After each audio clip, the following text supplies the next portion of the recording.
Assalamualaikum warahmatullahi wabarakatuh. Pak Prabowo kemarin marah sama saya. Ini amanah umat. Enggak jenderal, saya pamit. Saya mundur. Loh, umat ini udah percaya sama Ustadz. Enggak jenderal, insya Allah saya pamit. Nanti saja, ada waktunya. Oh ya sudah. Jenderal, saya izin pamit. Mau kemana, kita masih mau ketawa-ketawa ini? Enggak, saya pamit. Istri saya besok mau ke Jogja. Oh, salam sama istri. Pamit tuh saya keluar. Saudara-saudara yang dirahmati Allah, bayangkan kemarin saya lewat nih menuju bandara, mobil. Tiba-tiba dari belakang nih, ini bukan tentara ini orang ini, pas pampres. Yang di mobil yang satu ini pas pamtat. Para pemirsa, ini ada video yang di-share lagi ya, yang bercerita tentang Yusuf Mansur yang ditawari untuk menjadi gubernur DKI Jakarta. Sebenarnya ini kalau dari pemaparan Yusuf Mansur itu video lama sebenarnya. Kalau nggak salah itu video mungkin tahun 2016. Nah, dari cerita itu sekarang kan mau ada lagi pilkada ya kan, pemilihan gubernur. Mungkin dilakukan nanti tanggal 27 November tahun 2024. Tapi saya lihat kenapa kok sekarang muncul lagi video itu gitu. Apa Yusuf Mansur ingin dilamar atau ditawar gitu supaya mau menjadi calon gubernur. Apa begitu? Mari kita lihat dulu dua kondisi dari cerita video. Nanti kita akan membahas benar nggak dia itu ditawar oleh Prabowo gitu. Pertama kita lihat bahwa video itu ya mungkin Yusuf Mansur sendiri yang buat pasti ya. Itu dibuat tahun 2016. Karena saat itu ada dari ya mungkin Habib Rizik, FPI dan lain-lain saat itu ulama dan habaib di DKI ini ingin menampilkan calon alternatif gubernur muslim. Karena saat itu Ahok sangat kuat. Ahok sebagai incumbent mau maju lagi dan dari survei dia sangat kuat. Maka dibuatlah pertemuan demi pertemuan. Dalam pertemuan itu Yusuf Mansur kepengen ini Sohib, pengen jadi wakil gubernur. Tapi dalam pertemuan di rumah Allahyarham Kiai Abdul Rashid Syafi'i, itu langkah Yusuf Mansur sudah terganjal. Terganjal itu karena saat itu saya juga ada menulis buku ini. Judulnya saat itu adalah Yusuf Mansur Penipuan Berdalih Sedekah. Oleh Habib Rizik saat itu dipertanyakan, Yusuf Mansur, ini ente harus clearkan masalah dulu gitu. Dan ditimpani oleh Kiai Hasyim Muzadi, ya, dia juga masih hidup saat itu. Benar Cup, ente harus selesai dulu. Dan semenjak itu ndak ada lagi tuh, ibarat kartu Yusuf Mansur udah kartu mati. Nggak ada yang mau saat itu. Nah kemudian video itu muncul gitu. Dari mana? Ya Yusuf Mansur sendiri yang bikin. Benar nggak saat itu dia ditawar oleh Prabowo, Ustadz, ente ini dipercaya umat gitu. Nah, mari kita lihat.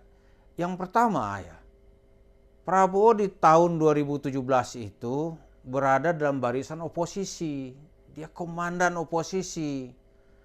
Karena tahun 2014 dia face to face dengan Jokowi dan Jokowi menang. Nah, sebagai wing of Jokowi gitu. Di DKI Jakarta yaitu Ahok atau Basuki Cahayapurnama itu harus dikalahkan. Maka Prabowo akan menggunakan di saat itu kekuatan apa saja yang dinilai mungkin untuk mengalahkan. Tapi dalam seleksi demi seleksi, nama yang muncul di saat itu tuh, mula-mula Gerindra akan mencalonkan sendiri calonnya, yaitu Sandiaga Uno. Karena Sandiaga saat itu kan kader Gerindra gitu.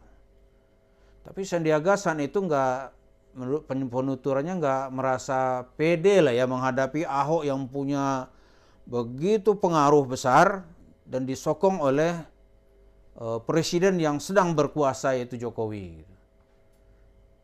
Sandiaga mengajukan namanya Anies.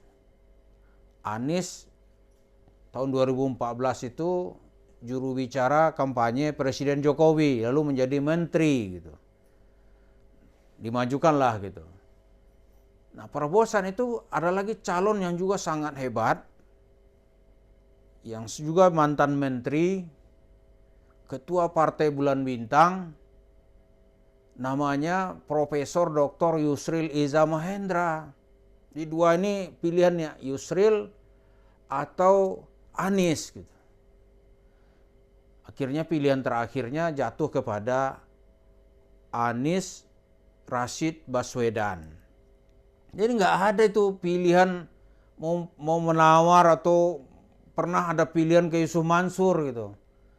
Nggak ada di dalam cerita atau obrolan di kalangan internal DPP Gerindra juga nggak ada nama Yusuf Mansur gitu. Kok di video itu katanya Prabowo melamar Yusuf Mansur. Kaget juga saya menontonnya gitu. Lebih kaget lagi video itu di-share lagi sekarang. Kemungkinan itu tujuan 2024. Nanti November 2024. Lalu ketika Prabowo berada dalam barisan oposisi saja, dia tidak tertarik dengan menawar Yusuf Mansur. Kalau alasan logisnya dapat kita telusuri. Pertama ya, kenapa Prabowo tidak tertarik? Kan dalam politik itu kan ada dua hal yang perlu dilihat orang. Pertama modal sosial. Ini modal sosial Yusuf Mansur ini menjual nggak gitu. Ya kan? Juga termasuk modal sosial ada partai nggak yang menyokongnya. Yang kedua itu modal finansial. Ini finansialnya cukup nggak untuk memenangkan dirinya gitu.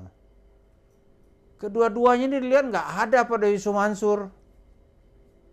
Malah pertimbangan terakhir kenapa Profesor Yusril dengan Anies yang dimenangkan oleh Prabowo saat itu Anies. Gitu. Ya penilaian tadi itu. Kalau dari segi popularitas orang ini sama-sama populer. Gitu. Kehebatan berhujah, oh hebat. Profesor Dr. Yusril Iza Mahendra itu dalam soal berhujah, wah itu nggak mudah mencari lawannya. Tapi nanti ada seleksi berikutnya gitu. Nah disinilah letak kemenangan di saat itu Profesor Dr. Anies Baswedan. Itu tahun 2017. Tahun 2024 itu posisi sudah berganti. Prabowo bukan lagi oposisi. Dia pemenang. Dia akan menjadi presiden. Lalu dia akan tawar gitu. Yang pasti kalah. Ini yang logik aja. Di saat dia berada di luar lapangan, kasarnya gitu ya, di pinggir, dia oposan. Dia nggak akan mencalonkan seperti Yusuf Mansur. Terus sekarang dia menang. Berada di pusat kekuasaan. Itu kan dia pilih yang di pinggir-pinggir gitu. Waduh, itu anak kecil sekalipun nggak akan bisa percaya itu. Jadi politik itu bagaimanapun tetap ada logik-logiknya. Jadi dalam cerita itu dapat kita lihat itu khayalan Yusuf Mansur gitu. Khayalannya berharap ada yang nawar. Lo dia maju sendiri aja tahun 2024 sebagai calon anggota legislatif. Itu satu skrup kursi aja dia nggak dapat. Nggak dapat dia. Di Jakarta Timur itu suaranya cuma 1.300. Lalu kalau DKI semua nanti 5.000 juga belum tentu dapat ya. Itu dengan 5.000 dia punya modal apa untuk maju memimpin DKI gitu. Itu dari segi tingkat elektabilitas. Kemudian dari sisi modal sosial lainnya, orang milih nggak, punya kepemimpinan nggak ini orang. Lu menggaji karyawannya 10 orang aja dia lebih suka bertengkar di pengadilan. Udah kalah di pengadilan juga nggak bayar. Itu begini mau jadi pemimpin. Kalau kata orang Betawi dah, tobat dah gua gitu. Nggak ada gitu. Jadi cerita-cerita yang di video yang itu hayalan dia aja. Kalau gitu bohong dong Isu Mansur. Kan bohong dan menipu itu sudah hari-harinya dia. Tuhan aja dia bohongin. Nabi Muhammad aja dia jual.